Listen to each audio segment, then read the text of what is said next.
So going back in, chapter 54 was a celebration of God's redemption of his people.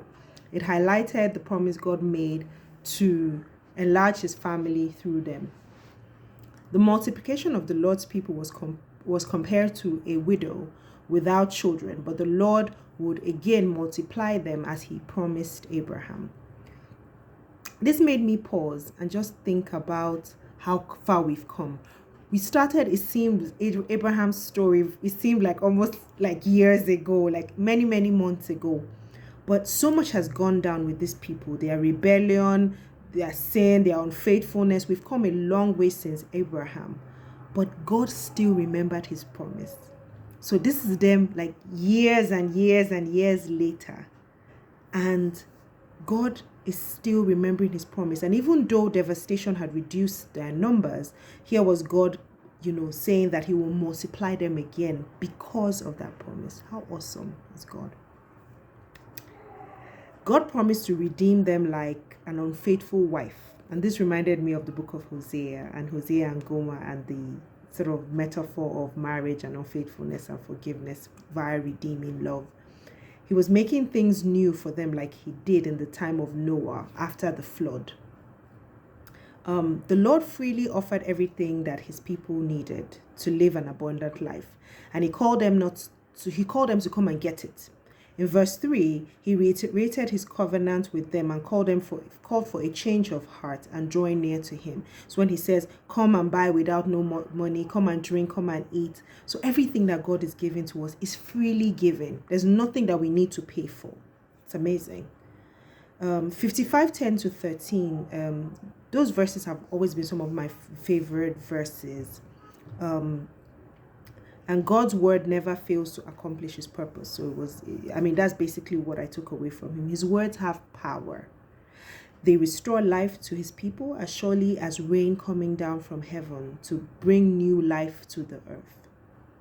God's salvation is available to everybody, including eunuchs and foreigners. And I remember back in the book of Deuteronomy when God was talking about those who couldn't come into his gathering. I think foreigners and eunuchs were exempted, but now we can see that the Lord is saying that they will come, that he will give them a name. The Lord's salvation is available to all. He gathers all who responds to him in faith and obedience. As God's children too, we should demonstrate the inclusiveness that we see, the attitude of inclusiveness that we see here. God doesn't exclude anyone from his gathering. We shouldn't either. The chapter 56, 9 to 12 is a warning to Israel's irresponsible leaders.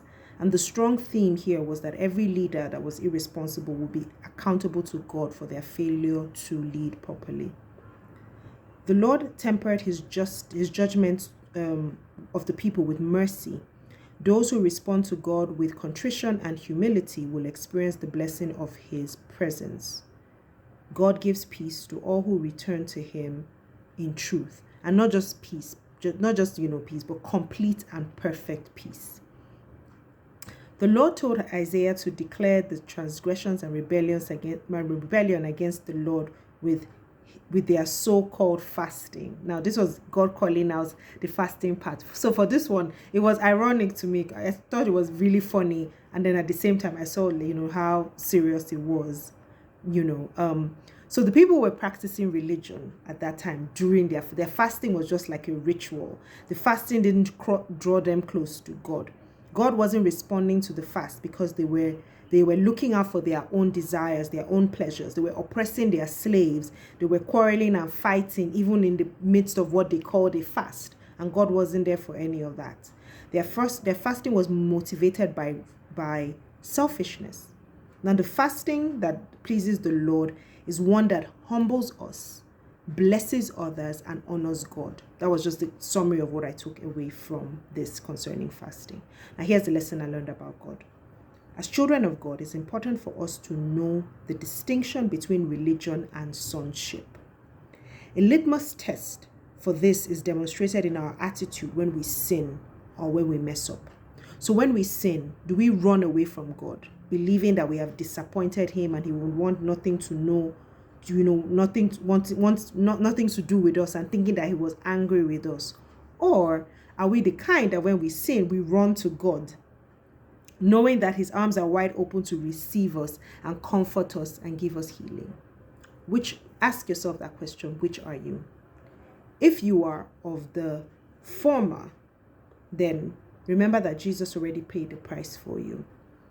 For your past, present, and future sins. God can never be disappointed in you because his wrath has been satisfied on the cross of Calvary. And because he knows you, nothing you do is ever a shock or a surprise to him. He's omniscient. He's God. There's nothing that you do and he'll be like, oh my gosh, I never knew she could. No, he knows everything. He knew everything that you would do even before you did it, and he still sent Jesus to die.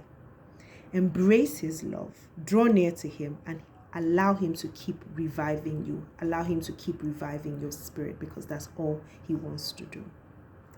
Hope you've learned something amazing today, just like I have. And yeah, we'll continue with the book of Isaiah tomorrow as well. See you. Bye.